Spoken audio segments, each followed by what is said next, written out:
Pois é, vamos falar então dos pré-candidatos. Vamos começar com Caiado. Por que o povo não deve escolher ele como próximo presidente? Uma coisa que o Caiado tenta passar, o Caiado, assim, conheço ele esteve comigo no impeachment, ele no começo era contra o impeachment da Dilma. Primeira reunião que ele teve depois da primeira manifestação, ele falou: tem um nome a zelar, não cai impeachment, não é sério. Depois, passou umas semanas, ele ficou a favor do impeachment. Ele não é uma figura líder, por mais que ele tenha uma postura de autoridade. Acho ele um bom governador, tá? Acho que ele tem qualidades como governador. Não é essa Brastemp que ele... Mas é um bom governador, ponto. Não vou ser grosseiro com uma figura que sempre tive uma relação positiva com o Caiado. Agora, para você liderar o Brasil, você tem que liderar seu próprio grupo. O Caiado é o líder do partido dele? Se o Caiado for agora pegar um avião lá do Goiás, Ronaldo Caiado sai do Goiás, vai ir lá pro Rio de Janeiro e pousar e falar pro Eduardo Paes, do PSD, do partido dele, faça campanha pra mim, ele vai falar: não, eu faço campanha pro Lula. O Paes, ele tá na campanha do Lula. E se ele for pra Bahia, o PSD da Bahia tá com o Jerônimo, tá também no fundo com as esquerdas. Se ele for encontrar o Braide lá no Maranhão, o partido dele não tá com ele. Se o seu partido não tá com você, como é que você vai querer liderar um país? Como é que você tem uma candidatura? Então, essas coisas, assim, eles tinham que contar pra população: olha, primeiro tentar convencer os membros do meu partido. Isso já tira boa parte de qualquer, vamos dizer, sentimento de seriedade na candidatura dele. No fundo, pode ser que ele esteja sendo usado, às vezes, de boa vontade, pelo Kassab, que é uma raposa, que tá no governo do Tarcísio e no governo do Lula ao mesmo tempo, pra ficar se posicionando no tabuleiro e conseguir garantir o apoio pra alguém, pra negociar, retirar a candidatura do próprio Caiado. E aí o Caiado está sendo usado pelo Kassab, que já usou Ratinho, já usou Leite. Tá com todo mundo. Nunca confie em ninguém que é todo mundo ao mesmo tempo. O Kassab tá com todo mundo ao mesmo tempo. E agora tá usando a figura do Caiado nisso. Então, ele não lidera o próprio bloco. Ele falou que a preferência dele era o Tarcísio, né? Pois é. Veja só, você foi para um partido agora em que o primeiro eles apoiavam o Tarcísio, depois o Ratinho, depois o Leite e agora ele. Enfim. Aldo, vamos lá. Aldo Rebelo, cara, ele é ele tem livro publicado, é uma figura interessantíssima, gosta de história, gosta de boa parte dos assuntos que eu gosto sobre a história brasileira. Não tenho nada desabonador pra falar sobre ele, mas eu acho que ele faz parte de uma perspectiva, uma visão de mundo que, por mais que em muitos pontos, muitas premissas estejam certas, não tem o que a gente precisa para tornar o Brasil um país brabo, que é entender o impacto da tecnologia, o impacto da lei e da ordem, o impacto em escolher um lado muito claro para tornar o Brasil esse país sério, tá? O Aldo é um cara que teve como todo mundo. Dito isso, quem dera a eleição fosse entre eu e o Aldo. Quem dera. Ele tem proposta. Eu li o Quinto Movimento, o livro dele. Eu confio. Quando o cara tem um livro escrito por ele, à mão, o cara é diferente. Então, meu projeto é melhor, meu grupo é maior. Eu tenho um partido que eu criei com as pessoas ao redor. Sou, portanto, um líder apto a isso. O Aldo tá num partido pequeno que estava negociando agora a saída dele, que é o Democracia Cristã. Então, sou um líder mais apto. Dito isso, gosto do Aldo.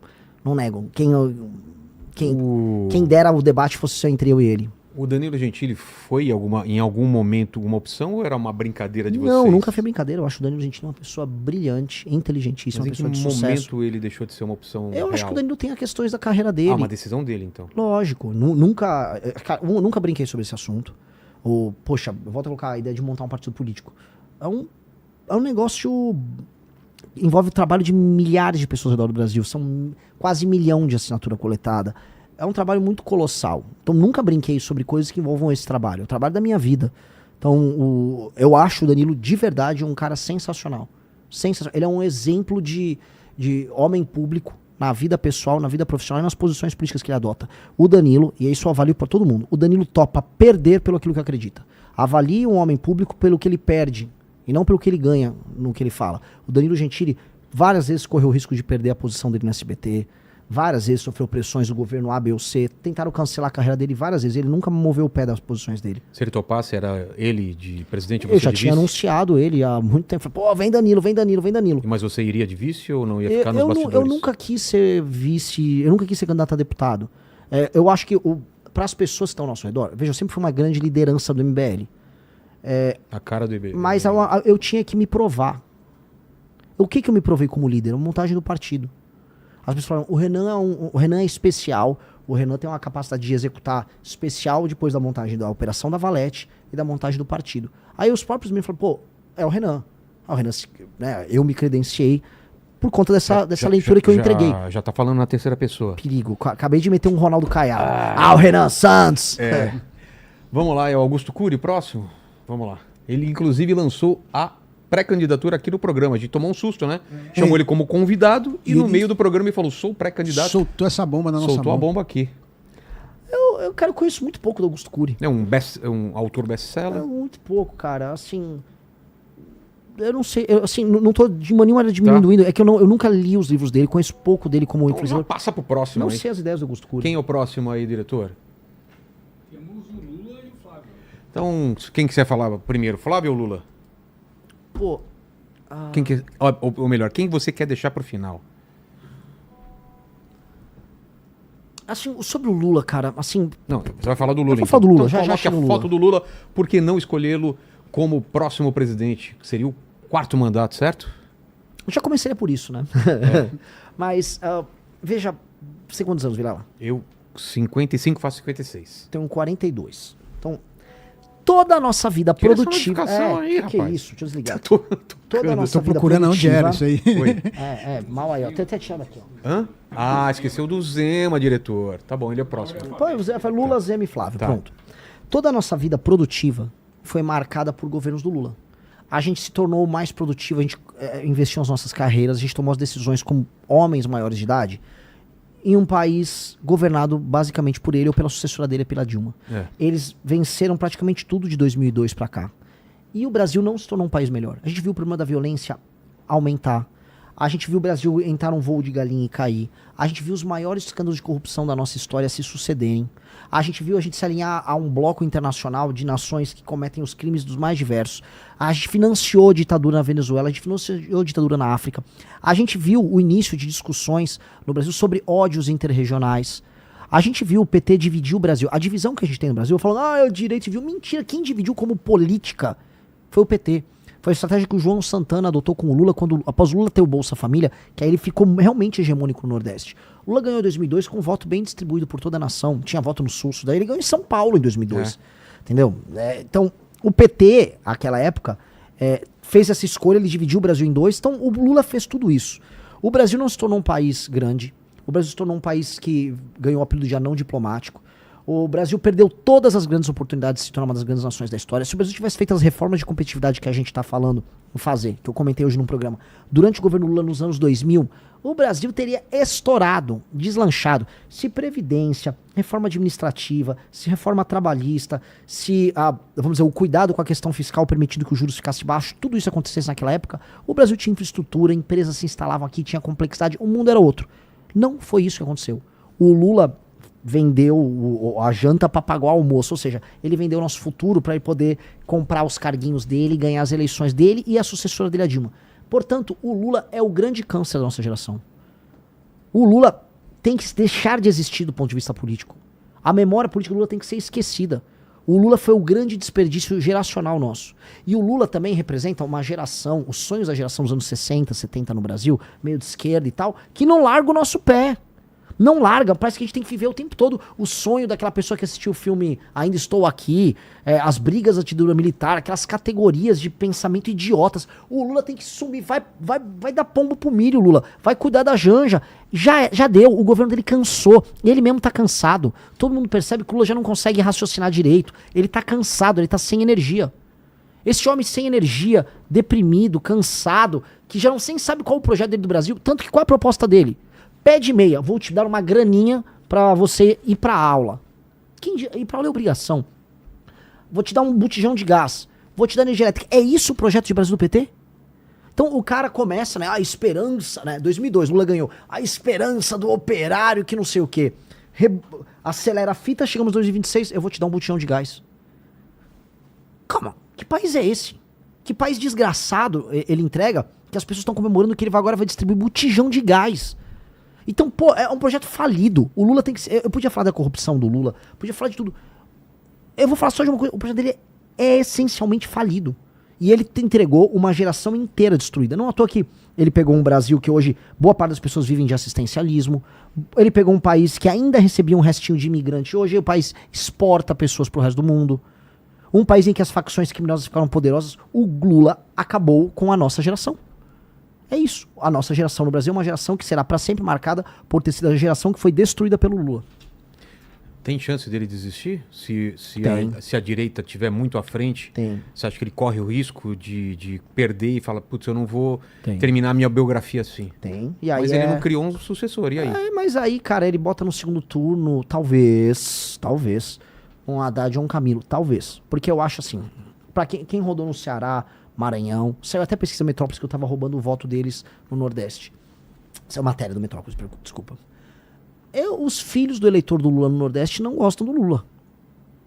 Os filhos do eleitor do Lula no Nordeste querem uma vida que vá além do vou receber uma bolsa, e o prefeito da cidade vai fazer um negocinho aqui e o Lula gosta da gente. As pessoas querem mais do que isso. E o Lula não tá entregando um horizonte disso. O que o Lula tá visando pra essa pessoa mais pobre, vamos supor, um rapaz que é entregador em Sobral, lá no Ceará. O Lula tá avisando, eu vou te dar um botijão. Mas eu não quero um botijão, eu quero uma vida. Eu quero uma vida legal, eu quero comprar coisa, eu quero montar o meu negócio. Não, eu vou te dar um botijão e ainda vou cobrar um imposto de você. Esse cara já não quer mais Lula. Vamos para o Zema, então. Por que não escolher o Zema como próximo presidente? Como eu te disse, é muito parecido com o Caiado no sentido de que ele não tem nenhum partido que de fato endossa ele.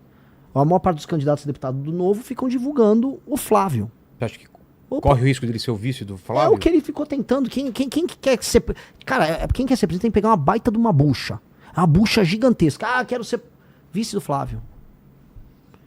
Pô, assim, lidere teu time, seja o líder inspirador que vai pegar então o Partido Novo e pegue todos os seus pré-candidatos ao governo e faça endossar publicamente.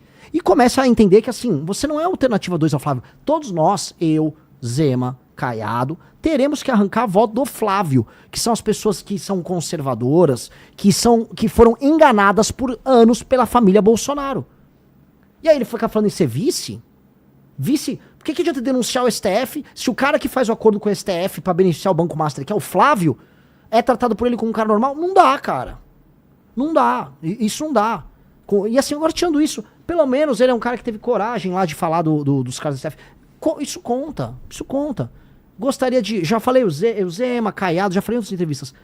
Poderia compor um grupo com a gente lá numa gestão minha? Entendi. De forma clara. Por mais que eu não concorde com a postura e acho que quando eu tive com o MBL sozinho apontando os erros do governo Bolsonaro, eles não tiveram coragem de apontar.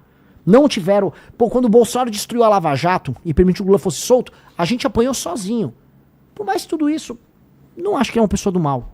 Mesmo, de maneira alguma. E finalizando, Flávio Bolsonaro.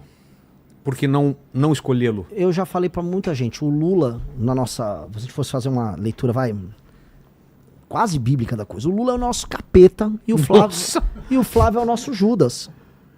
O Flávio é o nosso Judas, o Lula é o nosso capeta. Assim mesmo? Capeta e Judas? Se você fizer uma leitura muito simples, mas o Lula é o nosso inimigo natural. É o você cara que não é Jesus, não, né? Graças a Deus não, nem posso. Pelo amor de Deus, eu sou apenas um homem olhando ali, né, a traição da causa e o inimigo direto. Tentando e se organizando para não ser refém do traidor. O Flávio é, por excelência, o traidor. O Flávio é um cara que, enquanto eu estava lutando pelo impeachment da Dilma Rousseff, ele estava ganhando dinheiro lá com a Copenhagen, né? Ele estava fazendo as coisas que ele fazia no gabinete dele, que a gente sabe que é, porque ele mandou parar a operação. Primeiro, ele anulou as provas do COAF, obtendo uma decisão com o Dias Toffoli. Vai ver se o Flávio fala mal do Dias Toffoli. E depois, praticamente obtendo um foro especial para cuidar do caso dele, que era um caso que envolvia alergia, ou seja, se livrando com a ajuda do STF, com uma decisão do Gilmar Mendes. Vai ver se ele fala mal do Gilmar Mendes. O Gilmar Mendes, que teve um irmão dele apoiado pelo pai dele, o Jair, quando concorreu para prefeito no Mato Grosso. Aí, ajuda a destruir a Operação Lava Jato através da CPI, do enterro da CPI da Lava Toga. Apoia a maior parte das nomeações dos ministros do STF ligados ao petismo agora. O primeiro foi o Zanin. Fez o que fez agora na CPI do Banco Master. Quando tem votações polêmicas, se ausenta. Agora teve a votação da misoginia. É um negócio assim, não, eu não quero perder voto, então eu vou votar a favor do PL da misoginia. que diabo de líder é esse? Ele tá sempre traindo o eleitor dele. O cara é uma máquina de trair. Só que eu acho, vou ser sincero, Vilela, eu acho que ele nem percebe. Eu acho que o Flávio trai e ele nem percebe. Porque eu acho que o Flávio é muito burro. Eu acho que o Flávio é muito burro. Por que você acha que ele foi escolhido? Ele não era a primeira Porque opção. ele é filho, né? Porque ele tem a Por que marca. não o Tarcísio e a Michele? Não, pera, o Tarcísio não é da família Bolsonaro. Sim. Aí eles não iriam Cara, abrir fora da Fazia família. sentido Pra eles? pra família? Ah, vou botar um cara que não é da família, aí esse cara leva o meu voto e me deixa aqui de escanteio. A família Bolsonaro, é o Jair Renan, que não é... E o Carluxo, que não são pessoas bem do ponto de vista... Que não estão bem do ponto de vista cognitivo. Eu não vou ficar falando tantos caras. O Eduardo tá lá nos Estados Unidos, querendo ser um líder mundial de nada, lá comemorando que tarifou o próprio país. Aí o Flávio tava aqui. Eles não construíram um partido, eles não construíram um bloco político coeso, eles não construíram nada. Pô, a gente montou um partido, eles não. E aí, então, quando você não monta nada, se depende só do teu nome, da sua intenção eleitoral, que é o nome do Jair Bolsonaro, que tem um recall grande. Então o Flávio falou, eu vou dar isso pro Tarcísio? Não, vamos ficar pra família. E honestamente, é uma das poucas decisões racionais que eles tiveram ali. Porque senão ele ia ser comido, ele ia ter a base política dele comida pelos outros. Só que ele não foi aceito como líder. O Nicolas tá em rebelião contra ele, a Michele Bolsonaro também.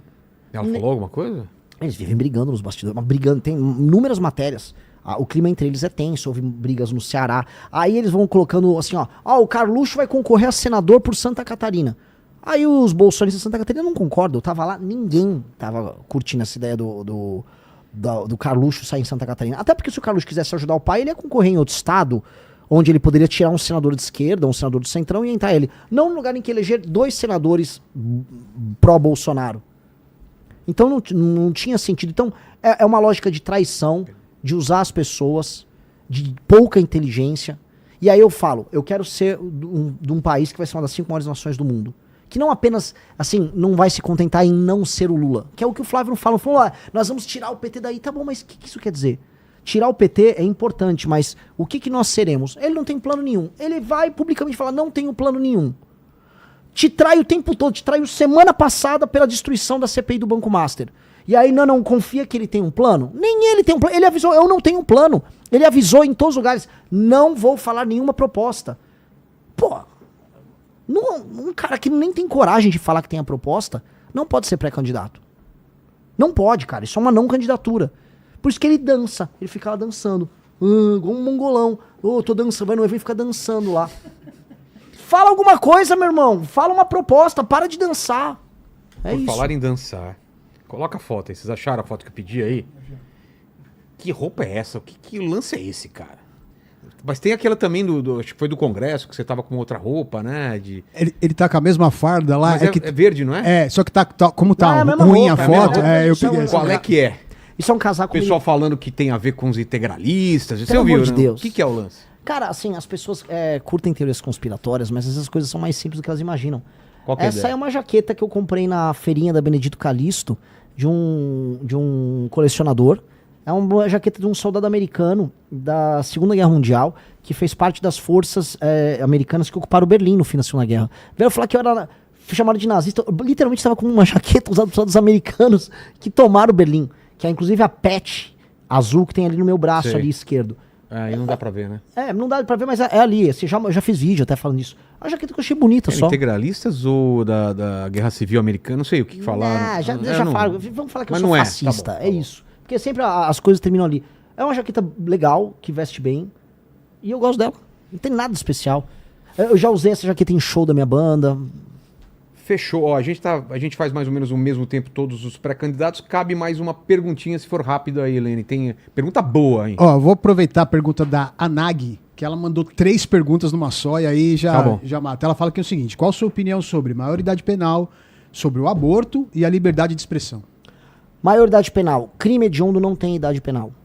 Se um moleque de 12 anos teve força, organização pra, sei lá, como teve agora, teve um grupo de jovens que organizou um estupro coletivo de 2 meninos. Eles acabaram com a vida daqueles 2 meninos. Aí o cara tem 13 anos. Ele vai ter que ser preso, esse cara que cometeu esse crime. Mas ele já tá dizendo, ele teve força, ele teve organização, ele teve audácia, ele teve planejamento, ele vai... Crimes hediondos não tem idade penal. Muitos países adotam esse caminho. Agora, crimes em geral, a redução da maioridade penal tem que reduzir. Até porque tem uma coisa muito perversa, que é o menino, volta pro menino sem pai, o menino sem a figura paterna na periferia, que é usado como mão de obra barata, como força de reposição do crime organizado. Não dá pra ter isso mais. Então, o crime organizado usa isso porque, ó, vem aqui, coopta esse moleque e bota ele de bucha de canhão. Acabar com a maioridade penal é fazer com que essa, vamos dizer, esse estímulo à cooptação do menor diminua muito. Segunda pergunta? Aborto e... aborto. Eu sou a favor da manutenção da legislação atual, o que significa que eu não vou ampliar o escopo de opções para aborto. A legislação atual é fetos anencéfalos, risco de vida para mãe ou estupro. Eu acho que a sociedade brasileira considera que esses elementos, que são elementos excepcionalíssimos, que envolvem muito, vamos dizer, a vida da mulher, e dois, um ato que é humilhante, destruidor para a mulher, que é o ato de ser estupro, esteja, vamos dizer, esteja dentro da agência, a capacidade de agência da mulher de determinar se ela vai fazer o aborto ou não. E eu acho que isto faz sentido. A sociedade brasileira, ela optou por esse caminho, é um caminho bom. Eu não quero mexer nessa legislação. Liberdade de expressão. Liberdade de expressão sempre fomos favoráveis. Inclusive, nós fomos os que mais lutaram contra o PL 2630, que tentava acabar com a liberdade de expressão em redes sociais. Fizemos campanha aos montes, a ponto de não ter passado na Câmara dos Deputados, em 2023. E aí precisou o Xandão, né, por ofício lá, regulamentar no STF, que é um absurdo. Pois é. Agora é contigo, Renan, para finalizar, por que as pessoas têm ou devem escolher você como próximo presidente. E obrigado por ter vindo aqui, obrigado a todo mundo que esteve com a gente. Deixa o like e se inscreva no canal. É contigo. Primeiro, muito obrigado, Vilela. Você faz um papel fundamental, assim, para debate político no Brasil. Debate político de qualidade, você estabelecer os critérios para isso funcionar, isso é muito bom. Segundo, assim, aí já olhando para a câmera, obrigado a todos. Deu uns picos de uns 37 mil pessoas aí. 43. 43? Então parece que eu derrotei o senhor Flávio Bolsonaro aqui, hein? Bateu mais do que ele. Flavito. Eu vi aqui, 43 vai chegar a 45 quando finaliza, né? Então, assim, queria agradecer a todos que vieram conhecer. É um marco na política brasileira, pessoas jovens terem se organizado para montar um partido que não tem rabo preso com ninguém, para falar o seguinte, que a tua vida não precisa ser uma desgraça, que a favela, que a dependência do prefeito, que o esgoto a céu aberto, que a escola que não funciona, com o imposto caríssimo, que isto não é regra, que viver não precisa ser assim.